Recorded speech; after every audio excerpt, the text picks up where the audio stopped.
డబ్బు, అనారోగ్యం, ఉద్యోగం, వ్యాపారం అప్పులతో బాధపడుతున్నారా? వెంటనే జేకేఆర్ గురువు గారికి కాల్ చేసి అపాయింట్మెంట్ తీసుకోండి. నమస్తే రమ్మగారు. నమస్తే జయ. ఏదైనా మంచి స్టోరీ చెప్పండి రమ్మగారు. సాధారణంగా మనం చదువుకున్న వాళ్ళు, జ్ఞానం కలిగి ఉన్న వాళ్ళ ప్రత్యేకతే వేరుగా చెప్పుకుంటాం. Knowledgeable people. నాలెడ్జ్ ఎక్కడి నుంచి వచ్చేస్తుంది? సహజంగానే కొంచెం ఐక్యూ ఉన్న వాళ్ళు ఉంటారు, చురుగ్గా, తెలివిగా, యాక్టివ్గా ఉంటే చదువు వాళ్ళకి వాళ్ళ ఐక్యూని బాగా పెంపొందిస్తుంది. అప్పుడు వాళ్ళకి రకరకాల విషయాలు తెలుసుకునే అవకాశం లభిస్తుంది. ఒట్టి ఐక్యూ ఉన్నవాడు కొన్ని చోట్ల రాణిస్తాడు. అవును. కానీ వాడికి చదువుతోటి ఆ ఐక్యూని పదును పెడితే వాళ్ళు ఇంకా అద్భుతంగా రాణిస్తారు. దాన్ని ప్రూవ్ చేసే ఒక కథ. పిల్లలకి నువ్వు తెలివిగల పిల్లలు, నువ్వు తెలివైన వాడివి, చదువుకుంటే ఇంకా రాణింపుకొస్తావని చెప్పాలి. చదువుకుంటే నీకు చాలా రకాల విజ్ఞానాలు వస్తాయి. నువ్వు ఒక తెలివి ఒకటే కాదు, చురుగ్గా ఉంటారు. చూడు కొంతమంది పిల్లలు, అసలు ఇవాళ రేపు ఈ జనరేషన్లో చురుకుతనం లేని పిల్లలు లేరమ్మా. అవునండి, అతి చురుకు. అవును. ఏం చేసుకోవాలో తెలియదు ఆ మొత్తాన్ని. అలాంటి వాళ్ళే ఉంటున్నారు. అవును. పిల్లలు చదవకుండా ఉంటే చదువు ఎలాంటి ఫలితాన్ని ఇస్తుందో ఈ కథ చెప్పచ్చు. బాగుంది, మంచి కథ. పూర్వం ఒక అగ్రహారంలో ఒక ఆయన ఉండేవారు, ఇద్దరు మగపిల్లలు. ఆయన చాలా పేదవాళ్ళు వాళ్ళు. అయితే ఏదో చిన్న వృత్తి వాళ్ళది, పౌరోహిత్యం లాంటివి నేర్పించుకున్నారు. రెండో పిల్లడు భలే తెలివిగా ఉండేవాడు. ఆయనకి ఏమనిపించింది, పెద్దవాడు ఎట్లాగో మన ఇంటి పనులు, ఇంటి వ్యవహారము, మన క్లయింట్స్ ఎవరున్నారో వాళ్ళని మన ఊరు వరకు చూసుకుంటాడు. చిన్న ఊర్లో ఎంత డబ్బు వస్తుంది, ఎంత పేరు వస్తుంది, మనం ఉన్న ఊళ్ళో ఏదో భుక్తి గడుస్తుంది, అంతే. మర్యాదకు లోటు లేకుండా ఉంటుంది. కానీ పిల్లాడు చాలా తెలివిగా ఉన్నాడు. వీడిని పెద్ద చెరువులో ప్రవేశపెట్టాలి, పెద్ద చోట. అందుకు ఈ పిల్లవాడికి ఏదైనా చదువు చెప్పించాలని అనుకున్నాడు. కొద్దిగా కొంచెం వయసు వచ్చాక ఏం చెప్పాడంటే, నాయన నిన్ను తీసుకెళ్ళి ఎక్కడైనా పెట్టే ఓపిక లేదు నాకు. నోట్లో 4 ముక్కలు వచ్చు, దారిన పోతూ నలుగురికి 4 మంచి మాటలు చెప్తూ గురువుని వెతుక్కో, చదువుకో నువ్వు అని చెప్పాడు. ఆ కాలం ఏంటంటే ఈ పిల్లల్ని రోడ్డు మీద పంపిస్తే ఎటాగండి అని అనే కాలం కాదు. అదేలే. బ్రాహ్మణులకి భోజనం పెట్టేవాళ్ళు, అవకాశాలు లభించేవి. కొంచెం బ్రాహ్మణ గుర్రాలు వెళ్తే అయ్యగారు వంట చేసుకోండి అని సామాన్లు ఇచ్చేసేవాళ్ళు. వంట చేసి తిని 2 పూట్ల ఆ ఊళ్ళో ఆగి మళ్ళీ వెళ్ళిపోవచ్చు. అప్పుడు అసలు ఫెసిలిటీస్ కావాలన్న గోలే లేదు జయ. అవునండి.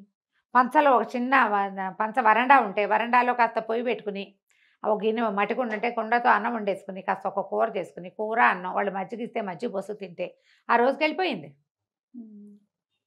రాత్రికి పాలు పళ్ళు కూడా చాలు, అంత అన్నం తినేసేవారు. పంచలో ఒక చాప పడుచుకుని పడుకుంటాము. మనకు మళ్ళీ దుప్పట్లు కావాలి, రగులు కావాలి, గోలు కావాలి, ఏమీ లేవు. ఏసీలు, ఫ్యాన్లు అసలు లేవు. పిల్లోలు కూడా క్యారీ చేస్తారు తెలుసా రమ్మగారు, అదే పిల్లో మీద నిద్ర పట్టిద్దని. నా పిల్లోనే కావాలి, నా బొంతే కావాలి, మా రగ్గే కావాలి, బోల్డన్ ఉన్నాయి ఇప్పుడు. అప్పుడు జీవితాలు అట్లా ఉండేవి కాదు. ఒక విద్యార్థి 15-16 సంవత్సరాల వాడు రోడ్డు మీదకి పోయాడు ఇట్లా కట్టుబట్టలతోటి చదువుకోవటానికి. చదువుని వెతుక్కుంటూ వెళ్ళాడు. వెళ్ళగా ఒక అగ్రహారానికి చేరాడు. కాకపోతే ముందు రోజు ఎక్కడ ఆహారం లభించలే. అటగే ఎక్కడో మంచినీళ్ళు చెరువులో నీళ్ళు తాగి నడుచుకుంటూ వచ్చాడు. ఈ అగ్రహారంలోకి వచ్చేసరికల్లా ఆ పూట మంచి ఎండగా ఉంది. పిల్లాడు ఎంత 16-17 ఏళ్ల వాడు. కొంచెం త్రాణొచ్చేసింది వాడికి. దాహం వేసి సొమ్మసిల్లి పడిపోయేసరికల్లా ఏ ఇంటి వాకిట్లో అతను పడిపోయాడో ఆ ఇంట్లో ఉన్న ఆయన గురువుగారు లోపల నుంచి బయటకు వచ్చారు. ఎవరో ఒక గురువు, ఆ ఇల్లు ఆయనది.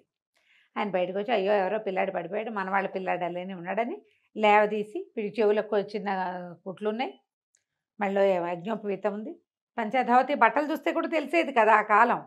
తీసుకొచ్చి లోపల కూర్చోబెట్టి కాసిన మంచినీళ్ళు ఇచ్చి మజ్జిగిచ్చి అన్నం పెట్టారు. పెట్టి ఏ ఊరబ్బాయి, ఏం గోత్రం ఏమిటి, మీరు ఏ ఊరు అని కనుక్కున్నారు. అన్ని వివరాలు చెప్పాక గురువు కోసం వెతుకుంటూ బయలుదేరానండి. 3-4 అగ్రహారాలు చూశాను, అందరూ మీ పేరే చెప్పారు, మిమ్మల్నే వెతుకుంటూ వచ్చాను. ఇక్కడికి వచ్చేసరికల్లా మీ ఇల్లు గుర్తు తెలియలా, ఈ లోపల నాకు నిద్రాన్ని వచ్చేసింది అన్నాడు. అంటే ఆయన సంతోషించి, అబ్బాయి ఇక్కడే ఉండు, నేను చదివిస్తా నిన్ను అని చెప్పి అట్టె పెట్టుకున్నారు. ఆ కాలం అలాంటిది.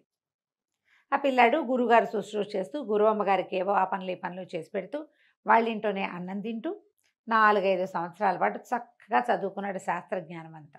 ఆయన ఏమన్నాడు, నువ్వు అన్ని విద్యలు నేర్చుకోవాలి, ఒక కోయరాజు దగ్గరికి పంపిస్తా, వాడు నీకు కొత్త విద్యలు నేర్పిస్తాడు అంటే సరేనన్నాడు. కోయిరాజు దగ్గర అక్కడ తిండు ఇతను.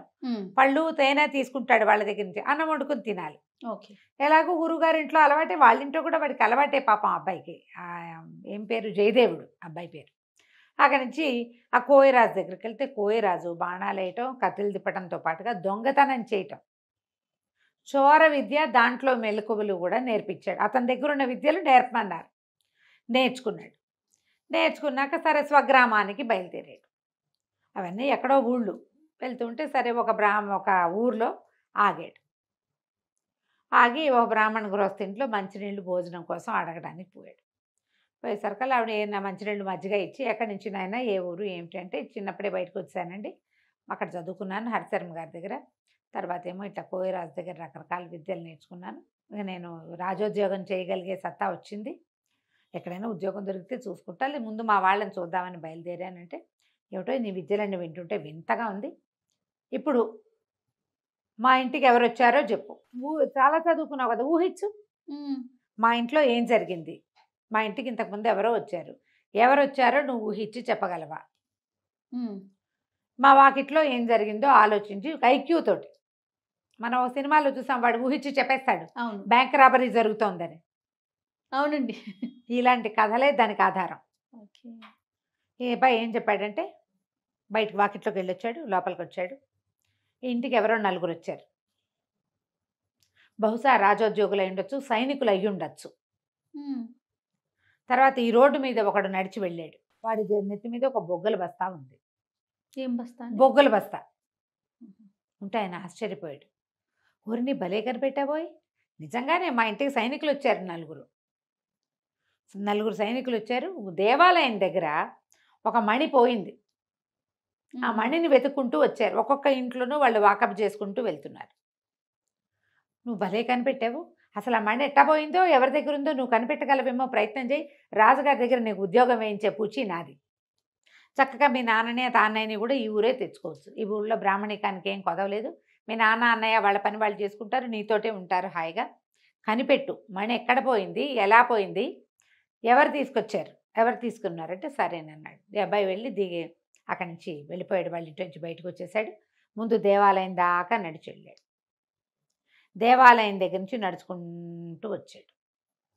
ఏ గృహస్థ అయితే ఇతనికి మంచినీళ్ళు ఇచ్చి ఉద్యోగం ఇప్పిస్తానన్నాడో వాళ్ళ ఇల్లు దాటి ఇంకా 9-10 ఇళ్ల తర్వాత ఒక కంసాలి ఇల్లు, కంసాలి ఇంటి దాకా వెళ్ళాడు. అక్కడి నుంచి కంసాలి ఇంట్లోకి వెళ్ళాడు, లోపలికి వెళ్ళి బంగారము ఈ రోజుల్లో రేట్ ఎంత ఉంది, ఏదైనా వస్తువు చేయడానికి అతను ఎంత తీసుకుంటాడు, ఇవన్నీ మాట్లాడుకున్నాడు. కాసేపు మాట్లాడుకున్నాక మళ్ళీ బ్రాహ్మణుడి ఇంటికి వచ్చేసాడు.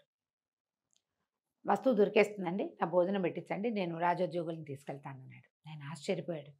భోజనం పెట్టారు, భోజనం వేళైనప్పుడు తినాలి కదా మరి, అన్నం తినేశాక మీరు రాజోద్యోగులను పిలిపించండి, సైనికుల్ని, దొంగ దొరికాడు మనకు అన్నాడు. అనేసరికి సరే నలుగురు సైనికుల్ని గుడి దగ్గర ఉన్న వాళ్ళని కేకేసుకురమ్మని కుర్రాన్ని పంపించాడు. ఆయన పాలేరు వెళ్ళి సైనికుల్ని పిలిచాడు. మా అయ్యగారు ఏదో చెప్తామని రమ్మన్నారంటే నలుగురు సైనికులు వచ్చారు. వస్తే వాళ్ళు మాట్లాడుకున్నారు. జయదేవుడు అన్నాడు, దీని తర్వాత 9 ఏళ్ళ తర్వాత కంసాలి ఉంది కదా, కంసాలేనండి దొంగ అన్నాడు. ఈ రాజోద్యోగులు వీళ్ళు సైనికులు అన్నారు, అటగాదు బాబు, అందరి ఇల్లు సోదా చేసాం, ఇప్పుడు నువ్వున్న ఇల్లు సోదా చేసినట్టే కంసాలి ఇల్లు కూడా సోదా చేశాము, వాళ్ళ ఇంట్లో ఎక్కడా కనపడలేదు, అన్ని పెట్లు గిట్లు అన్నీ చూసాం అనేసరికి నాతో పదండి నేను చూపిస్తాను అన్నాడు. ఈ బ్రాహ్మణాయన ఏ ఇల్లు అయితే ఆశ్రయం ఇచ్చారు ఇంట్లో వాళ్ళు కూడా బయలుదేరారు. సరే అందరూ కలిసి లోపలికి వెళ్ళారు. అతను అన్నాడు, అదేంటండి మా ఇల్లు సోదా చేశారు కదా, నేను అటువంటి వాడిని కాను, అలాంటి వాడిని కాను నేను అనేసరికి ఇతను అన్నాడు, ఈ కంసాళ్ళు వీళ్ళ పద్ధతి ఏంటంటే పెట్టెల్లో బేడల్లో బంగారాన్ని కానీ వస్తువులు కానీ దాచరు, వీళ్ళు దొరికేస్తాయని. ఇప్పుడు కంసాల ఇంట్లో ఎప్పుడు బంగారం ఉంటుంది, దొంగలు పడరు. వాళ్ళు ఏం చేస్తారంటే చిన్న చిన్న గోడకి కంతల్లో పెట్టి మూస్తారు. కొత్తగా అలిగిన గోడ ఎక్కడుందో వెతకండి ముందన్నాడు.